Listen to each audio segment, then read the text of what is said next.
Uplynulý týždeň sa na tenisových kurtoch na Baračke konal už 5. ročník medzinárodného tenisového turnaja chlapcov a dievčat do 12 rokov pod názvom Small Lobbyk 2007, ktorého hlavným organizátorom bol športový klub TCTT a 8-ročné športové gymnázium Trenčianske Teplice. Ako prebiehal tohto ročný turnaj? Boli aj nejaké zmeny oproti predchádzajúcim ročníkom? No, zmeny boli asi v tom, že prišlo viacero výprav, dohromady konkrétne prišlo o 10-15 hráčov viac ako minulý rok. Z toho zahraničných bolo o 2-3 výpravy viac. Z akých štátov prišli? No, najväčšia účasť tu bola z Poľska, myslím, že asi aj najkvalitnejšia, keďže mali tu hráčov prvý a druhý v ročníku, čo hrali chlapci. A potom veľmi dobrá výprava bola z Nemecka, ďalej z Talianska, Moldavska, Lotyšska, Bieloruska, Ruska, takže a tak ďalej. Turnaj je u konca, ako ho hodnotíte?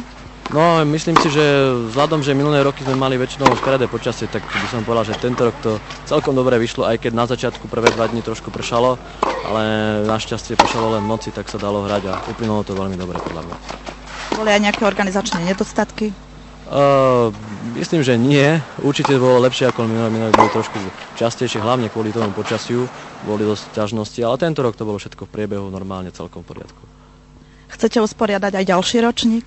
Určite áno, lebo je to už 5. ročník, tak budeme sa snažiť pokúšať ďalej pokračovať v tomto a uvidíme, jak aj budú vychádzať financie a každá aj výprava povedala, že na budúci rok takisto prídu, lebo sa im to veľmi páčilo. Ako aj v meste, aj organizačne, všetko sa im páčilo.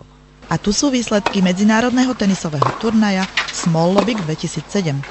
V hlavnej súťaži v dvojhre chlapcov zvíťazil Poliak Lomacký, na druhom mieste skončil opäť Poliak Gajevský a 3. miesto patrí 2 chlapcom, nášmu Vološinovi a Nemcovi Baumanovi. V chlapčenskej štvorhre zvíťazili Nemci Bauman a Schneider, na druhom mieste skončili opäť Nemci Prechtel a Hartejs a na 3. mieste sú Slováci Kyselovič a Selecký a Poliaci Lomacký a Gajevský.